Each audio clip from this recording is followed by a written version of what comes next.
जय माता दी सबको। वैष्णो दरबार में आप सबका स्वागत है। मैं सुनीता अरोड़ा दिल्ली से बोल रही हूँ। आज मैं उस दिन मैंने माता रानी के दर्शन का 10 मिनट की वीडियो बनाई थी, तो एक्सपीरियंस तो बहुत है, इतने सारे एक बार नहीं बताए जा सकते। तो एक बार क्या हुआ था कि हमने, आप पहले भी एक वीडियो में बताया था कि हमने दुकान ली थी, दुकान रेंट पे ली थी। तो वहाँ पे हमने चाउमीन का काम शुरू किया। हमारा एक नौकर था, बंद कर उसको, कूलर को आवाज़ आएगी बीच में। हमारा एक नौकर था, वो हमारी दुकान पे ही सोता था। तो एक दिन रात को सोया हुआ था, तो माता रानी ने उसको दर्शन दिए और बता रहा था कि पहले तो उसने माता रानी के आने से पहले इतनी बदबू आ रही थी दुकान में कि सहन नहीं हो रहा था, गंदे नाले की गंदी बदबू। तो उसके बाद माता रानी आई एक बुढ़िया के रूप में, और उन्होंने लोटे में जल ले रखा था और पूरी दुकान पे जल छिड़का। जल छिड़कने के बाद उसकी इतनी फूलों की खुशबू आई गुलाब के कि कहता मैं उसी फूलों की गुलाब की खुशबू में ही मतलब सो गया। तो दूसरे दिन उसने मुझे बताया कि ऐसे ऐसे मैंने देखा था। तो मैंने कहा ये तो माँ काल का बुजुर्ग रूप में आपके पास आई थी। तो एक ये एक्सपीरियंस हुआ। एक दिन क्या हुआ, एक नरातों से एक दिन पहले मैं पूरी तैयारियां करती हूँ, शुरू से मेरी आदत है एक एक घर की सफाई करना, वो करना। तो मेरे पास पैसे नहीं थे। मैंने सोचा अब क्या करूँ, मैं मन बड़ा उदास था और रोने जैसा मन हो रहा था। माता रानी ने ऐसी कृपा करी मेरे को। मैंने कहा, कहते क्या बात है, तू इतनी उदास हो रही है, रो रही है, तू क्या दिक्कत क्या है तुझे? मैंने कहा सवेरे माता रानी के नवरात्रे हैं और पूजा कैसे करूँगी, मैं सामान तो कुछ लाई नहीं, ना मेरे पास पैसे हैं, और इनका काम धंधा भी नहीं था, ये घर में बैठे थे। मैं कहा चल मैं अपना कर्म तो करूँ। मैं साफ़ सफाई करी, कपड़े धोए तो मैंने कपड़े धो के छत पे सुखाने गई तो सफ़ेद रंग की इनकी बनियान थी। जब मैं उतारने गई, उसके ऊपर लाल रंग के खून के छींटे पड़े हुए। तंत्रिक क्रिया किसी ने कर दी थी। तो मैंने कहा इसी वजह से काम धंधे सब रुके हुए, यही परेशानी है। अकल तो थी नहीं तब भी, मैं तंत्र क्रिया में विश्वास नहीं करती थी। मैं साइंस की स्टूडेंट आ चुकी हूँ, इसलिए मुझे तंत्र क्रिया पे भरोसा नहीं था,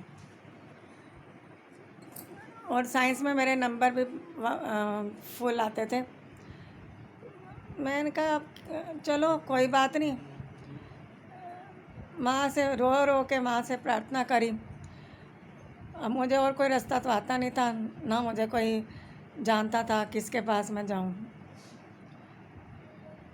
माता रानी ने ऐसा चमत्कार किया। एक मेरी फ्रेंड थी, मैं और वो इकट्ठे जॉब करते थे। तो वो मतलब नई नई मेरी उससे मुलाकात हुई थी और इकट्ठे जॉब करते थे। एक बार मैं उनके घर गई थी, ख्याला में रहती है वो। उसने उसके पापा से मैंने, वो इंटरेस्ट पे ब्याज पैसा देते हैं, तो एक बार बात करी थी कि अंकल जी हमने काम खोलना, मुझे कुछ 20,000 रुपया ना इंटरेस्ट पे चाहिए। तो वो कहते बेटा अभी तो है नहीं, जब लोगों की कलेक्शन आएगी फिर तेरे को दे दूँगा। फिर मुझे ज़रूरत नहीं पड़ी, मैंने बात ही नहीं करी और काफ़ी महीने बीत गए उस बात को। तो उन अंकल को मेरा घर तक नहीं पता था मैं कहाँ रहती हूँ। मुझे तो समझ नहीं आया माँ ने ऐसा चमत्कार कैसे करा। वो मतलब कि वो बालकनाथ जी के भक्त थे। वो खुद ही आ गए मेरे घर पे सुबह सुबह 8 बजे। तो मुझे 20,000 रुपया दे गए, कहते ले ये तो काम खोल ले और इसमें नराते भी रख ले। परंतु मैं इस बात पे हैरान हूँ कि उनको मेरा घर कैसे पता चला। मुझे तो घर भी नहीं पता था उनको मेरा। पता नहीं क्या इंट्यूशन डाली थी, उनको लोकेशन बताई थी कि मैं इस जगह पे रहती हूँ, परंतु फिर भी घर का एड्रेस ना हो तो इंसान कैसे पहुँचता है। चलो वो आ गए स्कूटी पे, पैसे दे गए और मुझे ना धूप बना के दे गए। कहते बेटा ये काम खोलेगी ना, ये धूप उस जगह पे जला दियो। हमने रेडी लगाई मोट कचौड़ी की। आप यकीन नहीं मानोगे, इतना बढ़िया काम चला, इतना बढ़िया काम चला। परंतु मैंने 9 दिन चंडी चरित्र का पाठ 108 पाठ रोज़ करती थी। रात को पूरी पूरी रात जागती थी, माँ के आगे प्रार्थना करती थी, माँ जो भी है मेरे को इन दुखों से छुटकारा दिला। तो माता रानी ने सुनी काम अपना। उस रेडी पे भी बहुत अच्छा चला था काम। हम जैसे ही थोड़ा बहुत उठते हैं तो लोग हमारे ऊपर तांत्रिक क्रियाएं कर देते हैं। करने वाली घर की है, कह नहीं सकते किसी को कुछ भी। अब डायरेक्ट कह दें तो हमारे ऊपर जादू टोने करती है तो वो भी गलत बात है। तो मैंने मतलब जब मुझे ये पता चला कि इस तरह की क्रियाएं हो रही हैं मेरे ऊपर, तो मैंने सोचा चलो कोई नहीं, माता रानी सहायता तो कर भी रही है ना। पर फिर भी मन में 6 महीने मेरे हस्बैंड का काम रेगुलर चलता था। 7वें महीने वो छूट जाता था और उसके बाद वेले कई महीने वेले बैठे रहना। अब बहुत परेशानी, छोटे छोटे बच्चे, घर कैसे चलाऊं, किराए का घर है। इन्हीं स्थितियों में पूरी ज़िंदगी मेरी बीत गई। एक दिन मैं कालका जी मंदिर गई, बहुत रोई, माँ के दरबार पे जाके बहुत रोई। माता रानी मुझे अपने पति का काम चला दे, मुझे उसी की कमाई चाहिए। आ गई रोती हुई अरदास करके।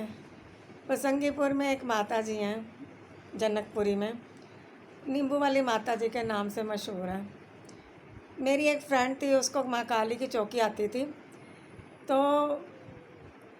उसकी माँ कुछ हेल्प नहीं कर रही थी। मैंने देखा, मैंने कहा कि तुमने कोई गुरु बनाया हुआ अपनी चौकी का? कहती हाँ। तो कहती पसंगीपुर में है। मैंने कहा पास पैसे नहीं हैं जानने के लिए।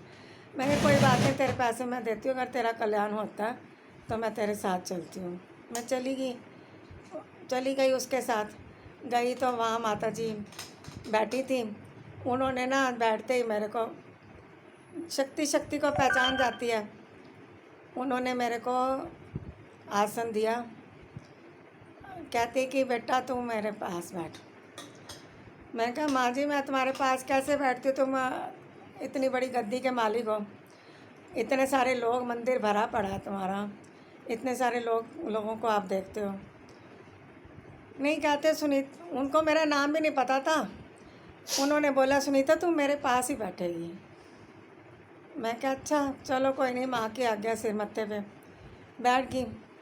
कह रही अब तो सारी संगत को आज तू देखेगी।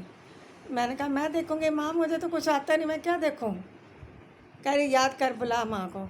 बुला लिया, माँ आ गई, सबको देखा।